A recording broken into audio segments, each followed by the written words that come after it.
मुझे समझ नहीं आ रही कि मालदीव्स के जो प्रेसिडेंट है उन्होंने किया क्या है। भारत के खिलाफ इतना जहर उगलने के बावजूद जब मुइज्जू के पैर दिल्ली की धरती पर पड़े तो रेड कारपेट वेलकम मिला।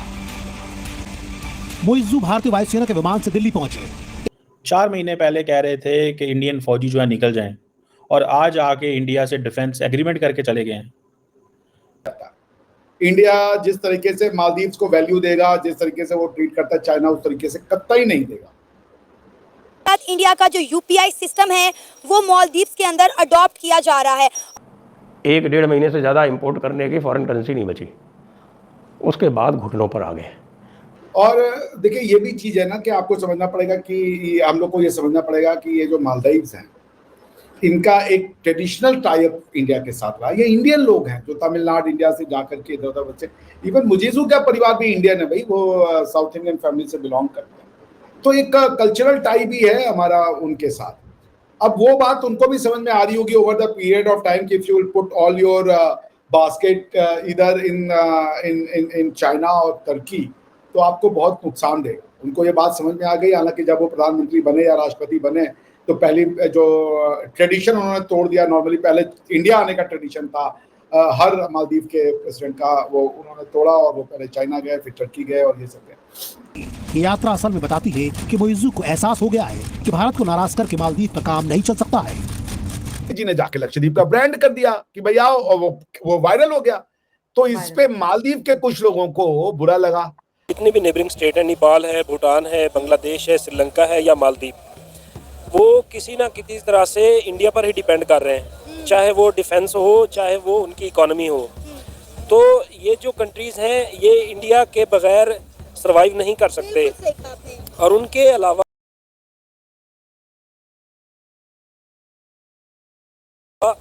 इंडिया के अलावा मालदीव के पास और कौन सा ऑप्शन था। पाकिस्तानी लोगों में ये चीज़ बहुत कम है कि दूसरे को सराहें और उनकी जो उन्होंने कोशिश की अपने मुल्क के लिए उसको एक्सेप्ट करें। पाकिस्तान ने कभी भी इंडिया को अपने कैपिटलिज्म में एक्सेप्ट नहीं किया है, क्योंकि ये हमारी सबसे बड़ी बेवकूफ़ी है। और हम तो कहते हैं कि इंडिया पाकिस्तान को एक्सेप्ट कर नहीं पा रहा। देख, इंडिया को पाकिस्तान को क्यों एक्सेप्ट करेगा?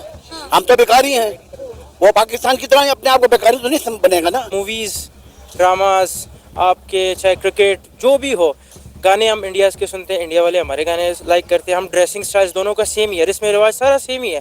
तो then why at the end of the day हम ये कहते हैं कि हिंदू और मुसलमान जो है वो आपस में दोस्त नहीं हो सकते।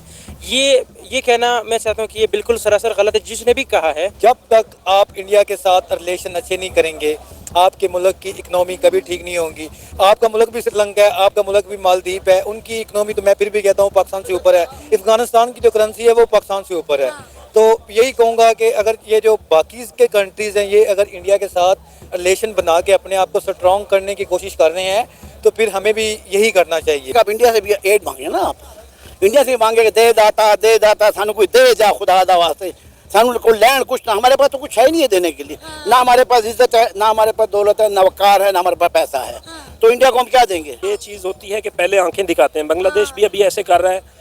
1 साल गुजरेगा, बांग्लादेश भी इंडिया से माफ़ी मांगेगा, दोबारा से वो उसने इंडिया से ही रुजू करना है। ये सूरत हाल श्रीलंका की थी। श्रीलंका ने जब IMF के साथ डिफरेंट डील्स की, चाइना के साथ की, लेकिन वो कर्जे में डूबता चला गया। उसके बाद उन्होंने इंडिया से बात की तो इंडिया ने उनको कर्जा भी दिया। यही सूरत हाल मालदीव। वो चले गए कहने की ये इजराइल का पपेट है मोदी, ये काउडंग पीता है, काउडंग में जुआ हुआ लड्डू खाता है, ये सब चीजों पे आ गए। इस तरीके का नॉनसेंसिकल स्टफ, रेसिस्ट स्टफ। और तुम कौन हो? तुम बेसिकली इंडियन हो। तुम्हारी जो ये काले कलूटे हो ना भैया, हम सब यहाँ काले कलूटे ही तो है। कोई 1 डिग्री थोड़ा सा फेयर हो जाता है तो पता नहीं अपने आप को वो क्या समझने लग रहा है, लेकिन है तो अंत में सबकी चमड़ी भूरी ही ना भाई। हम लोग की चमड़ी का रंग तो यही है। हाँ, बिल्कुल। तो अब ये उन्होंने कह दिया, उनको नहीं कहना चाहिए था। मालदीव्स की समझ नहीं आती। 4 महीने पहले तक मालदीव्स इंडिया को ये कह रहा था कि आप अपनी आर्मी को मालदीव से निकाल लें, और आज मालदीव्स के प्रेसिडेंट इंडिया के अंदर बैठकर इंडिया के साथ डिफेंस एग्रीमेंट साइन कर रहे हैं। इसी के साथ ने मालदीव्स को $400 मिलियन दिए हैं, जो कि मालदीव्स इंडिया को इंडियन करेंसी में रिटर्न करेगा। इसी के साथ साथ सोशल मीडिया पे ये खबर भी चल रही है कि इंडिया के प्राइम मिनिस्टर नरेंद्र मोदी ने मालदीव्स के प्रेसिडेंट मुइज्जू को जप्फी नहीं डाली, उनको हग नहीं किया। आज चीन के राष्ट्रपति जिनपिंग बेचैन हो रहे होंगे क्योंकि क्योंकि ये वही मोइज़ू हैं जिनको जिनपिंग ने भारत के खिलाफ तैयार किया था, जो जिनपिंग के इशारे पर भारत विरोधी तेवर दिखा रहे थे। 4 महीने पहले कह रहे थे कि इंडियन फौजी जो है निकल जाएं और आज आके इंडिया से डिफेंस एग्रीमेंट करके चले गए हैं। आपको पता है इस डिफेंस एग्रीमेंट में क्या होने जा रहा है? छोटी छोटी चीजें बता रहा हूँ अभी तो मैं आपको। इंडिया जो है मालदीव की मिनिस्ट्री ऑफ डिफेंस की बिल्डिंग बनाएगा माले के अंदर और वो सारी इंडिया सपोर्ट देगा। जितना भी मॉडर्न इंफ्रास्ट्रक्चर होगा वो सारे का सारा जो है, जितना भी मॉडर्न इंफ्रास्ट्रक्चर होगा वो सारे का सारा इंडिया देगा, इंडिया ही बिल्डिंग बना के देगा। इंडिया मालदीव्स की पुलिस सर्विसेज की कैपेसिटी बिल्डिंग करेगा। ये मतलब ये इस तरह शुरू होने लगी ये बात। इंफ्रास्ट्रक्चर भी देंगे, ट्रेनिंग भी देंगे और जो बेस्ट नॉलेज है, प्रैक्टिसेस हैं, वो भी उनको देंगे। ये उन्होंने अब जो बात, ये मैं सिर्फ डिफेंस एंड सिक्योरिटी कोऑपरेशन की बात कर रहा हूं। अब आपको पता है एक चीज का कि मालदीव जो है उसका जो एक्सक्लूसिव इकोनॉमिक जोन है, जिसे ईईजी बोलते हैं, मतलब ये समझ लें कि किसी भी मुल्क की जो बॉर्डर लाइन होती है जहां से उसका सी शोर से आगे तो 200 नॉटिकल माइल तक वो किसी मुल्क का एक्सक्लूसिव इकोनॉमिक जोन होता है, जहां पे वो अपनी इकोनॉमिक एक्टिविटीज कर सकते हैं, फिशिंग, ऑयल, व्हाटएवर, जो भी बॉर्डर से 200 नॉटिकल माइल तक आए वो सारा कुछ उस मुल्क का होता है। अब मालदीव को ये एडवांटेज है कि उसका ईजी बहुत बड़ा है बिकॉज ऑफ दी आइलैंड्स, ठीक है जी। तो अब वहां पे डबल ईजी यानी एक्सक्लूसिव इकोनॉमिक जोन होने की वजह से उनके traditional and non traditional maritime challenges भी उतने ज़्यादा हैं। उनको फिशिंग के भी फायदे हैं, लेकिन उसकी वजह से ड्रग स्मगलिंग भी हो रही है, टेररिज्म भी बीच में आ गया। कभी सुना नहीं हमने वहाँ पे माले में कोई इस तरह के वाक़यात हों, ठीक है, लेकिन फिर भी इंडिया इसको लिंक कर देता है ताकि जितने भी कोई ऐसी इस्लामिक मिलिटेंट ऑर्गेनाइजेशंस हैं उनके हवाले से कोई ना कोई चीज़ अगर है तो इंडिया उस पर वो सपोर्ट करना चाहता है। सो वो प्रेसिडेंट मौजू जो इंडिया के 20 फौजी 30 नहीं देखना चाहता था, आज उसने कहा है कि हमारी जो फौज की बड़ी बिल्डिंग है वो आप बना दें। 5 लाख का मुल्क है तो सारी बात है, फौज की क्या मतलब कितनी को बेचारों की फौज होनी है, लेकिन फिर भी एक इंडिपेंडेंट सॉवरन मुल्क तो है ही है ना। ऐसे तो नहीं है कि वो मुल्क इंडिपेंडेंट सॉवरन नहीं है। बहरहाल अब ये जो प्रेसिडेंट मौजू के साथ हुआ है, और दूसरा नरेंद्र मोदी साहब ने ये भी कह दिया है कि जनाब मैं आऊँगा, मैं मालदीव्स आऊँगा।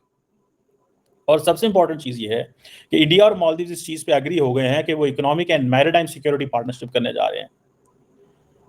Economic and maritime security partnership करने जा रहे हैं। और इंपॉर्टेंट चीज़ ये है कि एक तो सारी बात है नेबरहुड फर्स्ट पॉलिसी की उन्होंने बात की इंडिया ने, दूसरा उन्होंने कहा जी कि हमारा वो सगार की बात की है, ठीक है जी, और हम हर तरह इंडिया उसके साथ मालदीव्स के साथ खड़े हुए हैं।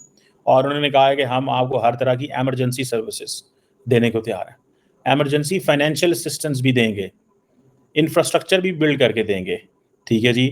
और दूसरा ये है कि आप बताएं आपको चाहिए क्या। अब सारी बात है छोटा मुल्क है, मैंने आपको पहले भी बार बार कहा है कि छोटा मुल्क है। इंडिया कहता है जी कि मैं फर्स्ट रिस्पॉन्डर हूँ मालदीव्स के अंदर, फर्स्ट रिस्पॉन्डर हूँ मालदीव के अंदर। भले कोविड-19 की पेंडेमिक हो, भले 2014 में एक वाटर क्राइसिस आया था मालदीव्स के अंदर वो हो, ऊपर से मालदीव जो है उसको उन्होंने $400 मिलियन की जिसे वो कहते हैं ना कि सपोर्ट ऑलरेडी दे दी है, ठीक है जी। ऊपर से इंडिया ने एक और एडवांटेज ले लिया है कि इंडिया कहता है जी कि हम करेंसी स्वैप एग्रीमेंट करेंगे आपके साथ, ताकि मालदीव्स के इंडिया तो डी-डॉलराइजेशन पे लगा हुआ है ना।